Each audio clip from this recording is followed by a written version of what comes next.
Hello everybody and welcome to the Redneck Catholic. Today I'm going to be talking about every single Republican presidential candidate in 2024, looked at from a Catholic perspective. Before I start, I'm going to ask you to please like this video and subscribe to my channel. Helps me to grow, helps me to reach more people. So with that being said, I think you all are probably aware that the 2024 election is pretty much starting to really pick up speed, and it seems that at least in the Republican Party, I don't know about the Democrat Party, but it seems that in the Republican Party, all the big names who we originally wondered about whether or not they are going to run are either running now or have declared that they're not running. There doesn't seem to be anyone left, at least not anyone major, who's not in the race or has declined to join the race. So there are 12 Republican presidential candidates. I'm going to be doing a video on in this video I'm going to go into each one, look at from the Catholic perspective. I think it's probably going to be easier to find a candidate that matches the most with Catholicism in the Republican Party than in the Democrat Party, but that's obviously a question for another time. So with that being said, I'm gonna start and go along based on how early the candidate declared. I'm going to start with the candidates who declared very early and go through until we get to the candidates who have declared their candidacy more recently. Okay, so first up is Donald Trump, and he's the one I'm probably going to have the most to say about, honestly. I'm going to start with his experience. Donald Trump is the only candidate in the race who is in the Republican nomination who is a former president of the United States. Donald Trump was the president of the United States from 2017 to 2021. Other than that, he is a longtime businessman who has been pretty successful. So I'd say he has a pretty good resume, especially as a former president. If he's elected, he would be the first president to serve non-consecutive terms since Grover Cleveland back in the late 1800s. Next, I'm going to talk about his religion. I think that's a relevant question for Catholics to think about. He is a non-denominational Christian. He has identified as a Presbyterian in the past, but now he says he's non-denominational. He doesn't appear to practice or go to church, but he does pray and frequently meets with religious leaders, especially evangelical Protestant ministers is who he usually seems to meet the most with, and this makes sense because they're frequently his biggest supporters. Next, his stance on abortion, probably the most important topic for any Catholic to discuss. As the 45th president, he won probably the most major victory for the pro-life movement ever, and that was getting Roe versus Wade overturned. And how he did that was throughout his term, he appointed 3 Supreme Court justices who were very pro-life, and so they overturned Roe versus Wade under Biden's administration. And because of this, now states can ban abortion. But we can't just look at his track record. We also need to see what he wants to do going forward. And that part of his stance on the abortion issue is not so rosy. He has repeatedly warned about what he sees as taking abortion legislation too far. His campaign has said that he thinks abortion should be left up to the states, not banned at the federal government. And he has called out Florida's 6-week abortion ban as too harsh, which is obviously not a good sign to a Catholic who believes that all abortion should be illegal. There's one silver lining though on his abortion stance, and that is that he has indicated he might sign. He didn't commit to it, but he has indicated in, I believe it was a Fox News interview. I'd have to go back for sure. It was either Fox News or Newsmax. And in that interview, he indicated that he might sign a 12 or 15-week ban. So that is something. Now, non-abortion issues. He has stances, some stances that conflict with Catholicism and some that align with it. So I'll start with the conflicts first.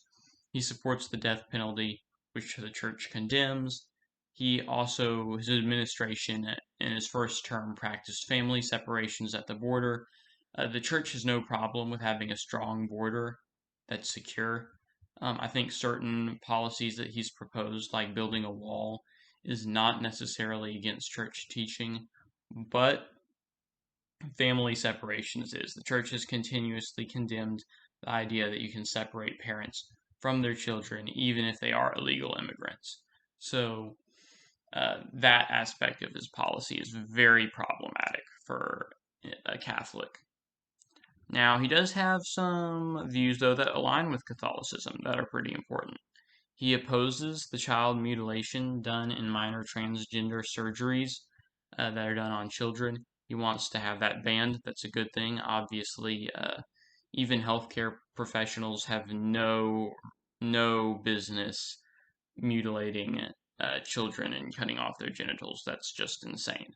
So it's good that he opposes that. He also supports a strong but peaceful foreign policy. He's been very assertive. He hasn't let evil nations like Russia, China, Iran push him around, but at the same time, he doesn't resort to violence quickly on the global scale. He doesn't drag us into wars very fast. He's very cautious about getting into violent conflict, and that's something that the church agrees with. Now I'm going to go into personal and political aspects about his life. He, a lot of people have criticized him because he raised doubts about the validity of his 2020 presidential election loss to Joe Biden.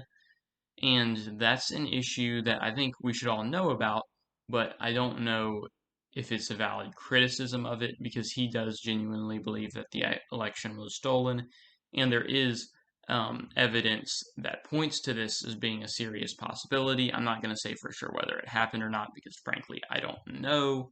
But there is a large controversy surrounding his behavior and his response to the 2020 election. And so I'll let y'all research that and come to y'all's own conclusions there. As far as his personal life goes, he has been married 3 times and divorced twice, but whatever that means to y'all, he obviously does not have a Catholic view of marriage, but he obviously has a better view of sexuality than Democrats because at least he opposes mutilating children's genitals. What's my overall impression of them? I think he's a strong, independent candidate who's not going to bend over to the powers that be, but he has views that are really problematic for a Catholic to support. So he's a candidate that I'm not going to say for sure whether you should vote for him or not, but I think there are significant pros and significant cons to a Trump vote.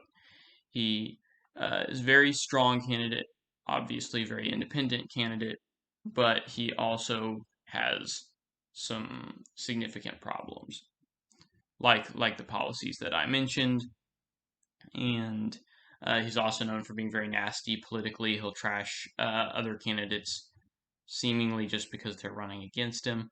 So he doesn't strike me as a great guy, but he was a fairly successful president. So I'm ultimately going to leave this up to the viewer. Okay, next I'm going to talk about the second candidate to enter the race. I probably won't take as much time on her, but let's see. Her name is Nikki Haley. She was the second candidate to announce her candidacy. So first I'm going to get into her experience. She was the ambassador to the United Nations under the Trump administration, and she's been the governor of South Carolina. What's her religion? She is a United Methodist, which is a form of Protestant Christian. She attends services weekly. So she is a practicing Christian for what that's worth. She's a convert from Sikhism because her parents are immigrants from India. And Sikhism is an Indian monotheistic religion, but she converted from that to Christianity. What's her stance on abortion? As governor of South Carolina, she signed every pro-life bill that came to her desk, including a 20-week ban on abortion and a 24-hour waiting period for abortions. She has also indicated that as president, she would sign a total abortion ban. At the same time, she has mentioned that she doesn't think that such a bill is likely to come to her desk, and she said that her main policy priority is, I'm going to quote her on this, building consensus, whatever that means, with Democrats on the issue. She seems to want to reach out to independents and Democrats and maybe try to get them on the pro-life train. I don't know exactly what she means by building consensus, but she has indicated that she would sign a total abortion ban if it came to her desk, so that's a good thing. Now for policies that conflict and align with Catholicism, I'm going to start with the conflicts. She supports increased access, presumably funded by the government. She didn't say that it would be funded by the government, but I don't know how else this would be done, to artificial contraception. She supports its use as an abortion alternative, and obviously contraception is better than abortion because abortion is murder, whereas contraception is not. But the church does condemn the use of contraception. So I think if she is going to have people paying for, if she's making us pay for other people's contraception through taxes, and then she's making us Catholics support something that we believe is morally wrong with our tax dollars. So I think that's a significant problem. Alignments with Catholicism, she is opposed to the LGBTQ plus movements in schools and sports. She wants to keep the biological reality of male and female an important part of our lives. She also supports an assertive foreign policy towards totalitarian nations like China. Some people have criticized her for potentially being too hawkish in that regard. I'm going to leave that up to y'all. Personal and political life, she's married with 2 children, and her political vision is to, as I've quoted her before, building consensus, whatever that means. That's a major part of her campaign. She seems to want to get the Democrats on board with what we as Republicans want to do. I think that's obviously a good vision. I don't know if it's realistic or not. Again, I'll leave that up to y'all. My overall impression of her is that she's a well-meaning and generally good candidate who might be a little bit too compromising. I don't know, but I think a lot of her rhetoric around building consensus with the other side could cause her to be a little bit too compromising, but maybe not at the same time. I can't predict the future, but my biggest problem with her is the statements she has made regarding contraception. The next candidate to announce was Vivek Ramaswamy. If y'all have seen my video about his stance on abortion, y'all probably already know that I'm not a big Vivek Ramaswamy fan, but I'm still going to dive right into this. Experience. He's been a successful businessman. That's a good thing. He's not a career politician for what that's worth. His religion, he is one of not very many candidates on here to be, he's not a Christian. He is religious, though. He's a Hindu, and he went to a Catholic high school. He didn't convert from Catholicism to Hinduism. He was a Hindu while he was going to the Catholic high school, and he's still on the board of that school, and he has made a lot of positive comments about Catholicism, but at the end of the day, he is a Hindu.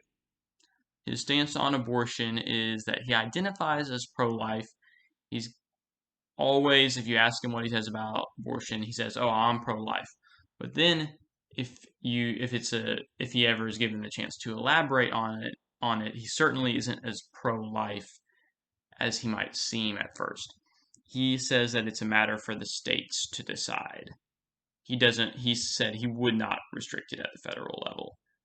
That to me is basically a deal killer, because abortion is the only form of legal murder in the United States. Some people might point to the death penalty as a counterexample, but I would say that's incorrect because the church has allowed the death penalty in the past. Murder is the killing of an innocent human life.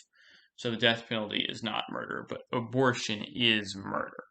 We have legal unjustified killing in America, like the death penalty, but then we have legal murder, which is the worst form of unjustified killing. Killing innocent human people is never okay.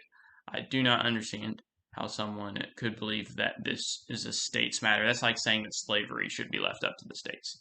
No, this is a fundamental human rights issue. And so I really have to disagree with Mr. Ramaswamy on that. He does have some positive values that constitute an alignment with Catholicism, in that he focuses on working hard and contributing to society. He wants to build a culture where ethnic minorities lift themselves up by working hard and contributing to society, and opposes the kind of victim mindset and perpetual victimhood of the progressive left. So I would say he has a lot of positive values, but his abortion policy is just awful from a Catholic perspective, and I don't see how it's okay. Personal and political life, he's married with 2 children, and he emphasizes, like I said, positive values rather than the defeatism of wokeism.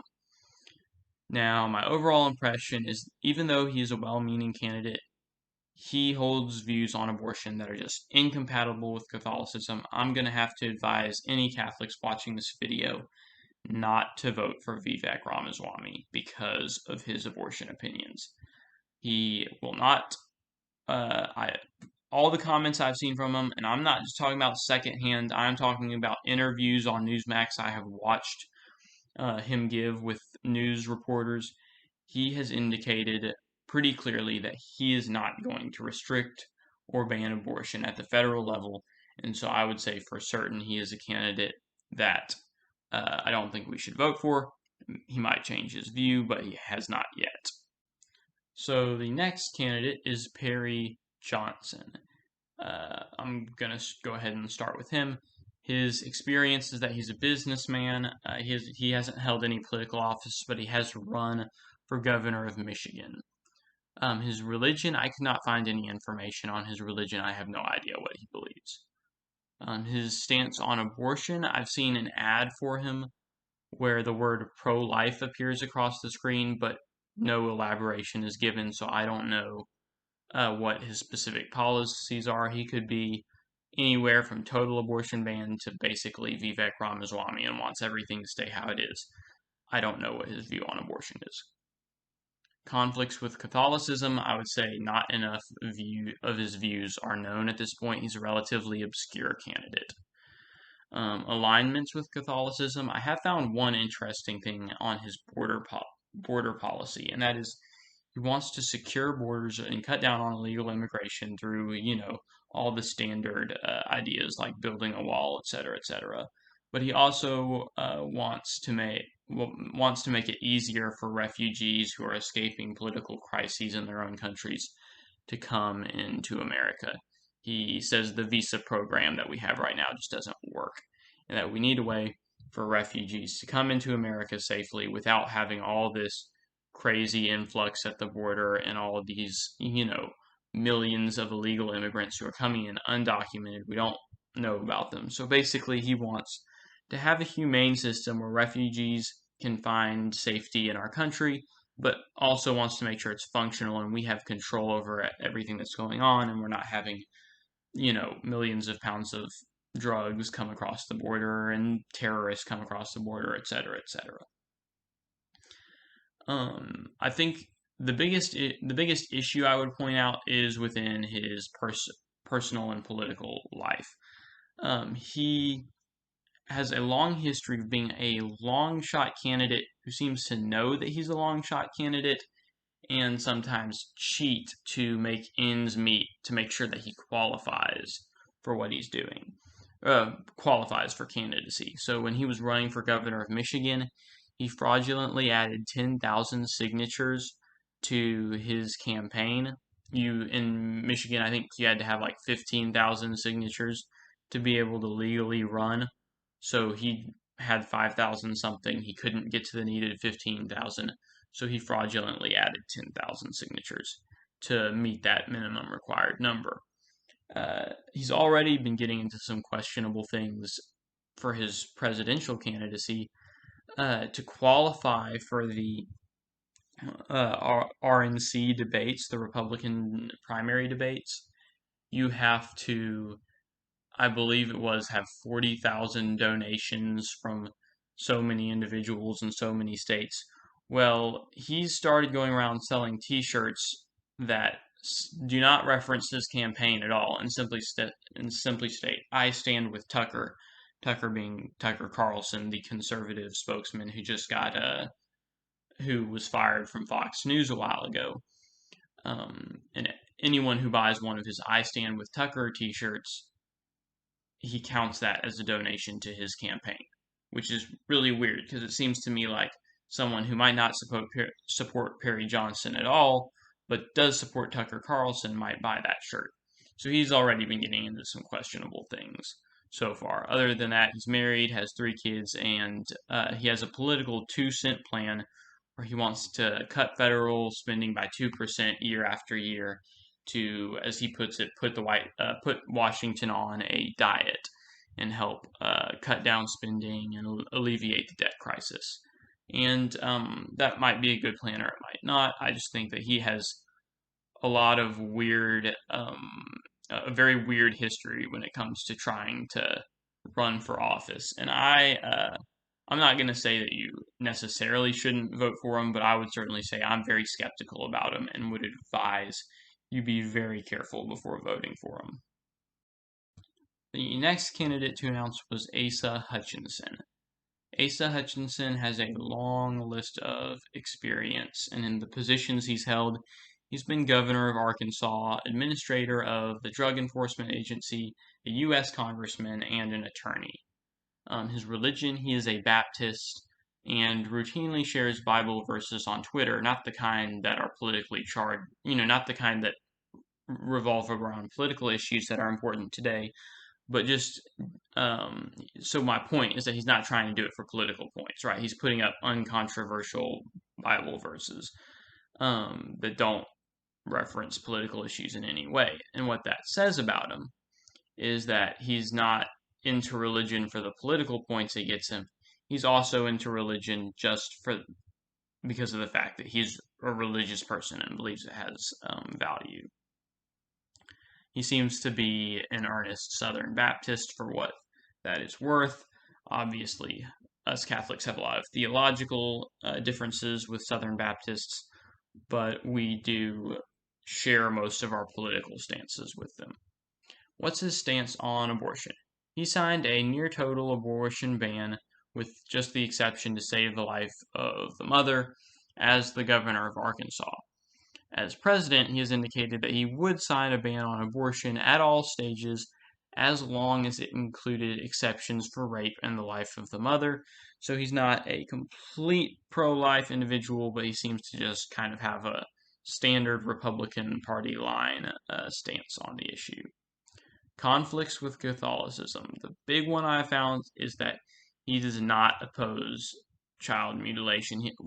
He doesn't want to ban it. He says that he thinks it's bad, but he won't ban it. He vetoed a bill to ban it in the state of Arkansas that came to his desk. I don't understand how someone can be like, yes, let's cut off little kids' genitals. Let's let that be allowed because they have gender dysphoria. I think that's crazy, and that to me is a major red flag about Asa Hutchinson. Alignments with Catholicism. He has given the caveat that he thinks that he supports the right of conscience for doctors to turn down medical procedures like cutting off kids' genitals if they believe that it's morally wrong. So at least he doesn't want to force all hospitals to do it like some states have done recently. But the fact that he doesn't want to ban it, I think, is a major problem. Personal and political life. He bills himself as the gentler Republican who can get the other side on board with conservative principles. He is married with 4 children. My overall impression of him is, though he's a devout Christian and he seems to be well-meaning, he has a view on transgender surgeries that to me is kind of nuts, and at least says to me that he might not be a very reliable candidate to carry forward good Catholic causes, and so I would advise that you avoid voting for Asa Hutchinson. Next up is Larry Elder. Larry Elder has been a radio personality and a writer, and has some experience in business as well. So he hasn't held any political office, but he's been pretty successful. Religion, he is a non-denominational Christian, has at times identified as Baptist and at other times Presbyterian. I don't know whether he practices. I couldn't find any information on that. His stance on abortion is pretty clear. He has called it murder. Before Roe versus Wade was overturned, he condemned it. And although he hasn't said anything specific about the federal government's role in restricting abortion, the fact that he called abortion murder, I think, at least suggests that he would probably ban it. He has written many opinion pieces opposing abortion, so it seems to me that most likely he would be in favor of banning it at the federal level. I just haven't seen anything that said he, in his candidacy, right, as he is running for president, I haven't said or heard anything from him where he has said part of his policy plan is to ban abortion. Let's see, conflicts and alignments with Catholicism. I'm going to start with the conflicts. He opposes any kind of minimum wage. I think that's a problem in Catholicism. The papal bull Rerum Novarum makes it relatively clear, I think, that businesses do have a responsibility to pay their employees a fair wage, and as we saw in the Industrial Revolution, the market's not always going to ensure that you're going to get a fair wage. So I think it's pretty hard for a Catholic to completely oppose the minimum wage of any kind. He has some important alignments with Catholicism, though, most notably that he doesn't believe that transgenderism is valid. In fact, he has become somewhat notorious, and at least in the mainstream media, I would say to us this is a good thing, I would say, and that is that he will refer to transgender people by their actual pronouns, right? So a man who thinks he's a woman, he will call a he, not a she, as the general mainstream media does. He wants to reflect the truth in the pronouns he uses for these people. Now, I'm going to say one thing that I think is a big enough policy. I'm not going to say for sure. I don't know if it aligns or conflicts with Catholicism. I think different Catholics would have different answers to this, and I don't think the Catechism has a clear answer to this. But part of his policy plan is, well, you know how Perry Johnson said he was going to cut government by 2% year after year? Well, Larry Elder's original goal is that he's going to cut government by 80%. Extremely ambitious. I, for one, would love to see it happen, but part of this is he wants to end welfare entitlements, and I think different Catholics are going to have different reactions to that. More conservative ones, like myself, are going to say this is probably a good thing. It's positive for human development as it promotes self-reliance, a virtuous, hard-working population, and helps government get out of the mindset of, hey, I can take as much money away as I want from the people. But I think a lot of liberal Catholics will raise the fair point, obviously a debatable point, but the fair point that it may cause the poor to be neglected and make it so that poor people in America are not well cared for. And that's obviously a bad thing. We do want to take care of poor people. So there are two sides to that issue, basically. His personal political life is basically he has identified himself as a libertarian conservative, as is evidenced by the massive government spending cuts he wants to make. He has been married once and divorced, doesn't have any kids though, and is kind of known for having a combative personality. He's a bit like Trump in that regard. He's the kind of guy who's going to say what he wants to say, and that's a good thing, I would argue. My overall impression is that he's a libertarian-leaning conservative who might not be the best fit for some Catholic voters, but I certainly think he's an acceptable choice, and he has a vision which is, I would say, an overall good one for America. Next up is Tim Scott. For experience, Tim Scott has been a U.S. Senator. I think he actually still is a U.S. Senator for South Carolina, a U.S. Congressman from South Carolina, an insurance agent, and a financial advisor. His religion is non-denominational evangelical Protestant. He practices and attends a megachurch in South Carolina called Seacoast. He has spoken about his faith on multiple occasions, such as when he was sued for posting a copy of the Ten Commandments to the Charleston City Council building. This is way back when he was on the Charleston City Council. His stance on abortion is that he identifies as pro-life. I have seen a statement from him that says he would sign a 15-week abortion ban if elected president. I haven't seen his opinion regarding a full abortion ban. The reason he said he would sign a 15-week abortion ban was before Roe versus Wade was overturned. He was a big supporter every year of Lindsey Graham's 20-week abortion ban. And after Lindsey Graham would put that bill up, I believe, every session, a 20-week abortion ban. But now that Roe versus Wade has been overturned, Lindsey Graham has changed that bill that he submits every year to a 15-week ban. And Tim Scott was basically saying, yes, I still like that bill. He has, as far as I know, he hasn't said anything about a total abortion ban, whether he would support it or not. I haven't found any major clear conflicts with Catholicism. I have found some good alignments, though. He opposes same-sex marriage and pretty much all of the LGBT agenda. He wants to bring about social change in low-income America. He wants to help lift up the poor and help them to be on more equal footing with the general country, but without taxing the rest of the country and handing it out in welfare dollars. He's a bit like Vivek Ramaswamy. He wants to see these people. He wants to see legitimate social change where these people bring themselves out of poverty, possibly with some government help, but he's not a big fan of welfare spending.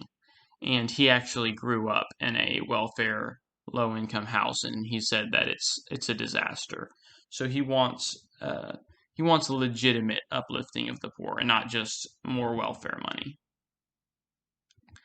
Let's see. He's unmarried and has no children, but he has big goals for America. He wants to win converts to conservatism and help bring America onto a positive track and lift up the poor without government spending. I don't know exactly how he plans to do that. That sounds kind of extremely ambitious goal, but at least it seems to be a good goal. Overall impression is that he is a solid candidate who seems to have a lot of positive ideas and means very well, and he seems to hold positions that are mostly in alignment with Catholicism. I would certainly have him on a short list of candidates to consider voting for president. Next up is Ron DeSantis. I think he, just as Donald Trump, is the undisputed frontrunner of this race. Ron DeSantis is the undisputed first runner-up. He polls second, even though he's 30% behind Donald Trump in a lot of polls. He's still significantly above everybody else by as much as 10 to 15%. His experience, he's been governor of Florida, U.S. congressman from Florida, and a Navy SEAL lawyer. Religion, he is a Catholic. He is the first Catholic candidate in the Republican primary to announce. He speaks frequently about his belief in God, but usually in a general way that doesn't, where he doesn't typically mention Catholicism. So it is kind of unknown how involved he is in his faith, but he and his family do practice. They go to church, they baptized all their kids, and I would imagine he's probably pretty devout, as he has an uncle who is a priest and an aunt who is a nun. On abortion, he opposes it. He signed a 15-week abortion ban and then a 6-week abortion ban into law in Florida. It is unknown for sure whether or not he would support a national ban, but when Trump criticized his 6-week abortion ban in Florida as being too harsh, he definitely fought with Trump over that. He has said that he opposes abortion in general, and as governor of Florida, he signed all the pro-life legislation that came to his desk. So it certainly seems to me that he is probably someone we can count on to ban abortion at the federal level, but at the same time, obviously, I want to hear more from him to ensure that that is the case before the election comes. Conflicts with Catholicism. Despite being a Catholic, he is not totally in line with Catholicism. The biggest issue I found with him is that he strongly supports capital punishment and actually supports increases in its use. He changed Florida law from requiring a complete consensus by the jury in case of capital punishment. Previously, all 12 jury members had to support using the death penalty to punish somebody, but he changed it to where only 9 out of the 12 support the death penalty for the perpetrator of a certain crime. And he did this in response to a mass shooter who got out of having the death penalty and he ended up in a life sentence because one jury member opposed the death penalty for him. And Ron DeSantis believed firmly that that school shooter should have been killed for his crimes, and so he changed the law to where now only 9 jury members have to support capital punishment. The church opposes capital punishment, so I would say this is a major problem. Alignment with Catholicism is that he heavily opposes the LGBTQ plus indoctrination of children in schools. He has clamped down on that pretty hard, which is a good thing. I think the LGBTQ plus IA2S whatever hashtag #, question mark, whatever they got in there, plus minus divided by percent. They got their agenda at this point has gotten so crazy to where it's the fact that they're going into schools with this mindset of, well, a boy can be a girl and you might not be a boy or a girl, you could just be something else. The fact that he's opposing that because children are very malleable. The fact that he's opposing that in schools is pretty dang important. There is one issue that some Catholics have brought up, and that is his treatment of illegal immigrants, but I'm going to go into this topic pretty deep because I'm not so sure it's very fair to criticize him for his actions here. Basically, what he has done is he has had illegal immigrants who come to Florida, and he transported them to places like Martha's Vineyard, New York, California, basically places that are what are called sanctuary states, which are states that basically support illegal immigration, and they won't enforce immigration law within their states. They're totally cool with having a bunch of illegal immigrants there. So Florida is not a sanctuary state. So DeSantis' strategy was, okay, well, we're going to send the illegal immigrants to the sanctuary states because those are the states that are okay with having illegal immigrants. Florida is not okay with having illegal immigrants. So he would fly them up there or bus them up there to these different states, and especially liberal Catholics have called this very inhumane. I'm not sure if inhumane is the right word to use because it's not like he was abusing these immigrants. He told them these immigrants knew where they were going. They were on air-conditioned buses. They were not, in a cattle trailer or something. And the immigrants also signed consent documents before they left. They knew what was going on, and they were happy to go. So I don't think he treated the immigrants wrong there. Now, some might say that he should have made Florida a sanctuary state, but I think the church does say you can have a secure border and that a country has that right. So I'm not sure that criticism is all that valid either. Personal and political life, he is married with 3 kids. He's known for being a new maverick in the GOP, willing to openly challenge Donald Trump, the Walt Disney Company, and anyone else who gives him heck, basically. He's a little bit like Trump in that regard, actually. He's his own guy. He's not operating under anyone else, and he's going to do what he wants to do. My overall impression of him is that he's a promising candidate with a lot of good things about him, with a few problems, such as his views on the death penalty. Um, Ultimately, I'm going to not say you should vote for him or shouldn't vote for him, but I do think he's a good candidate to give a lot of consideration to. Next up is Mike Pence. Probably, as far as the GOP goes, he's probably one of the most controversial figures I'm going to mention here because a lot of Republicans don't like him, despite the fact that he's not a rhino by any stretch of the imagination. But with that being said, I'm just going to go straight into my assessment of him. His experience is he was vice president of the U.S. under Trump. He was heavily criticized for not supporting Trump's questioning of the 2020 results. Mike Pence seems to believe that they were legitimate, or at least that the evidence against them was not enough to overturn the election. So there's a lot of political controversy surrounding him there, but obviously the church doesn't have any teaching on what the result of the 2020 election was, so this is kind of irrelevant from a Catholic perspective.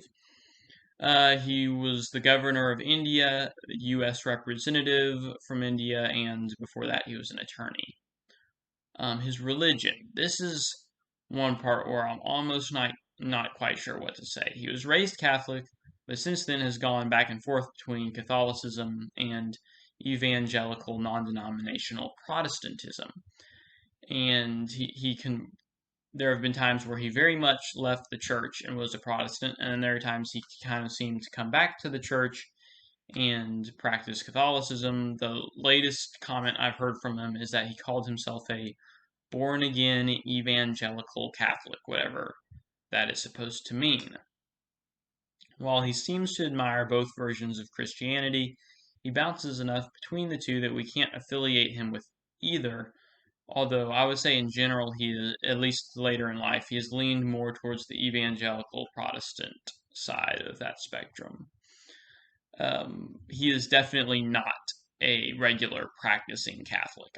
I would not sit here and call him a Catholic. He has at times claimed to be a Catholic, but the fact that he seems to convert so often back and forth between Catholicism and Protestantism, I'm not going to call him a Catholic here. In fact, probably right now, if I were to take a guess, this coming Sunday, he's going to be in some kind of evangelical Protestant church. Abortion. He is totally opposed to abortion and he would ban it as president all the way. Obviously, that's a great thing. Conflicts with Catholicism. I haven't found any clear conflicts on his part. Alignment with Catholicism. Obviously, he has a really good stance on abortion. He's also opposed to gay marriage and the LGBTQ movement in general. Personal and political, he is married with 3 kids. He's considered I would say a candidate who, I say a gentler candidate, but it's not like he's a rhino. He's very conservative. In fact, on most issues, he's more conservative than Donald Trump on issues like abortion and Social Security spending and things like that. He's more conservative than probably your average Republican who's running for president right now. But he's not quite so, how should I say this, fiery as Donald Trump or Ron DeSantis. He is a lot calmer. He doesn't tend to get into loud arguments with people. He wants. I'll say this, he tries to convince people of his argument. and bring them to his side of it. And I think that's a good thing, but this combined with his stance on January 6th and the 2020 election have led a lot of Republicans to think that maybe he might be too compromising to the left, and that's an issue I'm going to leave up to y'all. I think overall he seems like a great candidate, at least when you're going just to his political positions and what he believes and how those line up with the church. Politically, I think he's a great candidate. But obviously, there are a lot of people who are going to disagree with me due to his his stance on the 2020 election. Next up is Christie. His experience is that he was the governor of New Jersey, the chair of Opioid and Drug Abuse Commission, and the U.S. Attorney for New Jersey, and before that he was a private attorney. Religion. He is Catholic all the way. He practices he's a member of St. Joseph's Catholic Church in Mentham, New Jersey, and his children attend a Catholic school. On abortion, I'm not quite sure if we can call him genuinely pro-life. He calls himself pro-life, and he has previously expressed support for a 20-week national ban, but that was a long time ago, and I haven't heard anything about his opinions as of right now as he's running for president. I don't know if he's pro-life or not, and I think we would love to hear more from him on that issue. His conflicts with Catholicism, he doesn't support a ban on child mutilation. In the past, he did oppose gay marriage, but he seems to have walked back that statement. He seemed to have gotten a lot more liberal on social issues as time has gone on. I don't really know what his views on all these are now. One good thing about him is that he does support school choice. He is married with 4 kids, but seems to be pretty quiet other than that. He is a Catholic candidate but despite being Catholic, he really hasn't come out strong in recent years. A long time ago, he talked a lot more about these issues, but recently he hasn't been very strong on a lot of important topics, especially sexual topics, and of course, most importantly, abortion. So I would advise that you don't vote for him unless he just comes out as really strong on these issues in the future, but he hasn't said all that much that's real great up to now. Okay, next up is Doug Burgum, the governor of North Dakota. That's his experience. Before he was the governor of North Dakota, he was a businessman who ran a software developing company. He then sold that company, and after that, he ran for governor of North Dakota, and that's what he's been up to now. His religion, I couldn't get all that much on his religion. CFR.org lists him as Christian. Doesn't go any further than that. That was the only source I could find regarding his religion. So I frankly don't know if he's practicing, what denomination he is, or even if he actually is Christian, or if CFR was just making that up. I really don't know. And this doesn't mean he's not necessarily a very religious person because he's the governor of North Dakota, a small state of like 700,000 people. He's not all that famous of a person. Let's see, abortion. He signed a near total abortion ban as governor. It's unknown whether he would support a national ban or restriction, but I think the fact that he signed a near total one in the state of North Dakota as governor of North Dakota is definitely a good sign. He also agrees with the church on LGBT, pretty much all the social issues. I haven't found any clear conflicts with Catholicism that he's had. I know some Catholics might raise issue with the fact that he has provided a lot of legal support to the fossil fuel industry in North Dakota, but that's I know Pope Francis has condemned the fossil fuel industry recently, but there's certainly nothing authoritative. There's nothing binding on the church that says fossil fuels are evil. So I certainly wouldn't say that that's a necessary problem there. Personal and political issues. He sets himself up as a successful governor who gets things done and brings prosperity rather than engage in petty politics. As governor of North Dakota, he seriously advanced the state's economic position. I believe he cut taxes. I don't know how much he cut them by, but he cut them significantly, while I believe it was tripling the budget surplus that the state had. So he was very successful from a strictly economic perspective in the state of North Dakota. He's married twice, divorced once, and has 3 children from his first marriage. My overall impression is that he is a big idea kind of candidate from North Dakota, and I think he's very well-meaning. If you go and look at his ad on his website, it looks like a ad for a dang guy who's running for like state representative in a rural district of Texas or Oklahoma or something. He certainly does not strike me as like a swamp establishment candidate. He's somebody who lives in rural America who just wants to do good things for the country. Most of what he supports, I think, is definitely in line with what a Catholic can vote for. I would think you would have to be, I would imagine only very liberal Catholics at this point are going to say that we need to be completely off fossil fuels. I don't think that it's realistic to say that right now we need to get off fossil fuels. I think that would cripple our economy. So, frankly, in my opinion, his support for the fossil fuel industry is fine and probably a good thing. But I will leave that up to y'all. I understand if someone's like, well, Pope Francis doesn't like it, so I don't like it. Whatever, that's your choice in the end. Okay, so next we have Francis X. Suarez. His experience is being the mayor of Miami and a corporate and real estate attorney. Because he's the mayor of Miami and thus a more obscure candidate, I haven't been able to find any information on his positions on religion or abortion or any issues that really relate to Catholicism. So, I mean, most of this is just a shrug. I don't know what his views are. He has been accused of potentially corrupt dealings as a real estate attorney. I don't know how legit these claims are because, like I said, this is a pretty obscure candidate. A simple Google of him is not going to get you most of the information you want on him. So we'll just see as the race goes along what his views are on important topics and kind of see where he lands. He doesn't seem to have a whole lot of support as far as I can tell. He might end up being an early dropout of the race, but we'll see.